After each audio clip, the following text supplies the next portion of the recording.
Welcome back to পুজোর রূপঘর। তোমরা সবাই কেমন আছো? তো ঝটপট কমেন্টে জানিয়ে ফেলো।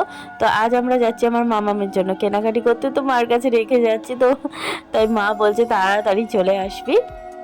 গাড়িটা রেখে গেলাম, তো আমরা অটোতে যাচ্ছি। প্রচণ্ড রোদ পড়েছে, শরীরটাও ভালো না, গলা বসে গেছে। তাও কেনাকাটি মেয়েদের একটা উইকনেস, এটা সবাই জানে। সো চলে এসেছি। সামনেই পয়লা বৈশাখ, মেয়ের জন্য অনেক কিছু কেনাকাটি আছে। আর তাছাড়া আমাদের বাড়িতে একটা অনুষ্ঠান আছে, সেইখানেও মেয়ের জন্য অনেক কিছু কেনাকাটি আছে। তো সেই কেনাকাটি করার জন্যই আমরা চলে এসেছি। তো বেশিরভাগ মেয়েরই ড্রেস কিনবো বলেই এসেছি। আমি নিজের জন্য কি কিনি সেটা দেখি। আর ওর পাপা তো আশা থেকেই শুরু করে দিয়েছে মেয়ের জন্য কেনাকাটি করবে বলে, এটা সেটা ওটা। আর আমি চলে গেছিলাম এইখানে, কারণ মেয়েদের সংসারের জিনিসটা দিকে চোখটা আগেই পড়ে। আমি এখান থেকে একটা কাপ নিয়েছি, তোমাদের সাথে সব কিছু শেয়ার করব বাড়ি গিয়ে। আমরা গিয়েছিলাম ভি মার্কেটে, বিশাল মার্কেট, তোমরা অনেকেই জানো। সামনেই ঈদের উপলক্ষে অনেক ডিসকাউন্ট দিয়েছে। সো চলুন বন্ধুরা, মার্কেটটা একটু ঘুরিয়ে দেখিয়ে দিই। এখানে সংসারের জিনিস সবই আছে, গ্রোসারিও আছে, বাচ্চাদের সব জিনিস, খাতা pen pencil A to Z সবই এখানে আছে। তো তোমরা যদি কেউ আসতে চাও তাহলে ঝটপট চলে আসো, এখানে ভালোই ডিসকাউন্ট চলছে এখন ঈদের জন্য।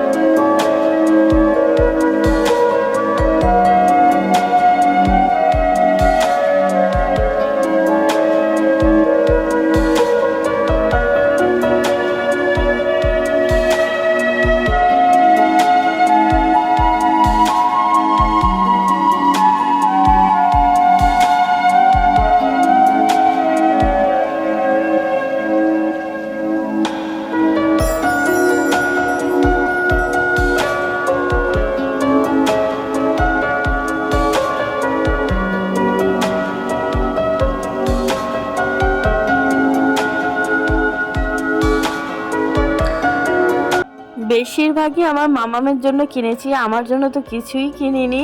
আমার মামামের জন্য গরম তো পড়ে গেছে, তো কিছু টি শার্ট নিয়েছি, প্যান্ট নিয়েছি। সব ওর পাপার পছন্দ, পাপা পছন্দ করে নিয়েছে মেয়ের জন্য। ফ্রকের মধ্যে একটাই নিয়েছিলাম, এইটা কাপড়টা সফট ছিল, ওকে এসেই পরে দিয়েছে, ও তো খুবই খুশি।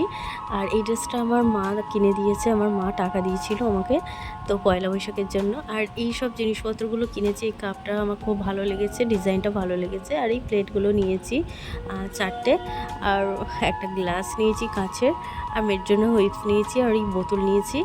তো আমার মামাকে কেমন লাগছে অবশ্যই জানিও। টাটা বন্ধুরা, আবার দেখা হবে নতুন ব্লগে।